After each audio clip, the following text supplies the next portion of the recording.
Roger. Colonel Sarge, Tier 3. When you see any movement in there, I want you to hit it. Out. Yes, ma'am. We'll be clear, and 233 will be clear on it, and 4. Good evening. We have breaking news from the Capitol. What started out as drills for politicians and military personnel has turned into a military coup d'etat. All points of entry to the Capitol building have been blocked and thus far have not let anyone come or go. The bordering states' governors have mobilized the National Guard and are preparing to move in and retake the Capitol if this cannot be resolved peacefully. The suspected culprit behind the coup is General Robert Ladd, who is the organizer of the drills. We will stay with this story and update you as soon as we have more information. Let's not keep them waiting. Look, there he is. Dude's got a lot of balls, I'll give him that much. Glad you fucking traitor. Please, everyone, settle down. I know this must be confusing. What's the meaning of this? You can't do this to us, we're elected officials. Look, we have a very good reason for doing all of this, and it will be revealed in good time. What's the meaning of this, General? Mr. Vice President. You've got some explaining to do, Robert. The federal government won't take this sitting down. If the neighboring National Guard... I'm not afraid of your weekend warriors, Oliver. You may not believe it, but this is much bigger than you think. What does that mean? You'll see in due time, Mr. Vice President. Why don't you accompany me to one of the Senator's offices? They have very nice offices, you know. You know what to do, Colonel. Yes, sir, General. All right, everyone, take your seats. Let's begin. Now that we're alone, will you tell me what this is about? This is an awfully nice office. Wouldn't you agree, sir?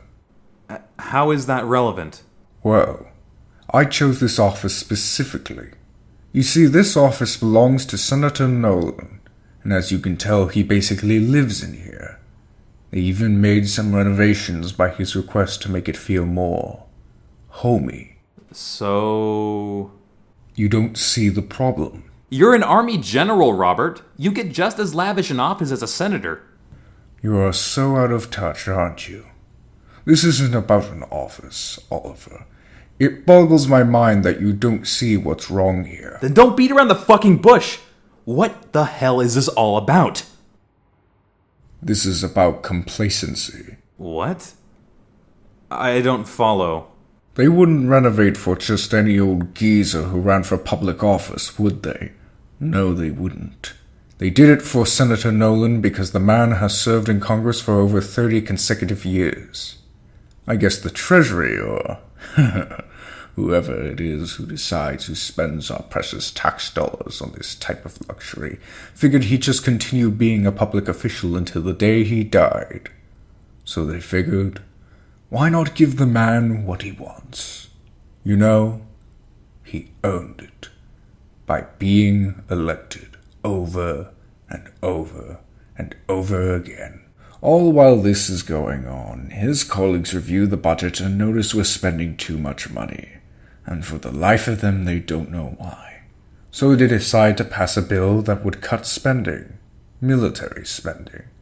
And so, without sacrificing our position as world power or not reducing the amount of troops, what do they cut for us first? Meals for the enlisted men in the field, where you and your colleagues sent them. Have you ever had an MRE?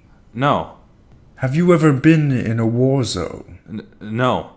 MREs aren't the greatest, but when you're on the field hiding in a foxhole, it's like a steamed lobster. And they are cheap to manufacture. Which begs the question of why that would be the first thing they decide to cut back on. In hindsight, it's not smart withhold food from men with the access to F-16s and tanks. If this is just about the food... This is far beyond just about meals, Mr. Vice President. It's one thing to not feed the men, and another to send them on a life-threatening mission, on an empty stomach. And that was the last straw, Mr. Vice President. We could handle the stripping of our basic freedoms and civil rights, the degradation of the dollar through inflation, as well as the decline of the general welfare of our countrymen. But when you starve the muscle that carries out your orders, there's bound to be repercussions. Look, the previous administration... Don't blame the previous administration. That excuse is run ragged. Take some fucking responsibility for your lack of leadership. I'm not the president. You work with the man, goddammit. You have some influence. Same with your colleagues in the Senate chamber. It's not that hard to talk to people. The legislative process is complicated, Robert. Those people hardly agree on anything. I'm well aware. That's why we're here. To simplify that process. What's this? We're having a vote on a constitutional amendment to put term limits on congressmen. That'll never pass. They introduce that bill every year. I know, which is why we've seized control. It's common knowledge that power corrupts. It's why the president has term limits. So why not Congress? Give the order, Colonel. What the hell? Why are they shooting them? That senator either refused to vote or voted against the amendment. Any deviation from what will allow us to pass the law will be seen as a form of tyranny. No, you're the tyrant! Threatening force for political gain! The people have wanted term limits for decades now. It's the will of the voters. We're just giving them some motivation. Then why not just oust us from power and make it law yourself? Clearly we have no choice in the matter. You have a choice. Pass the law or die. It's a simple choice. Some are refusing out of merit. They won't be threatened at gunpoint. Commendable, but unacceptable.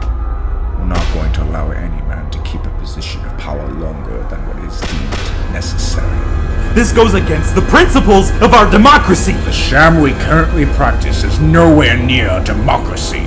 We have the same political elite sitting at the top choosing puppets to control the populace. This is why force was needed. You're threatening people for political gain. Killing them if they don't comply.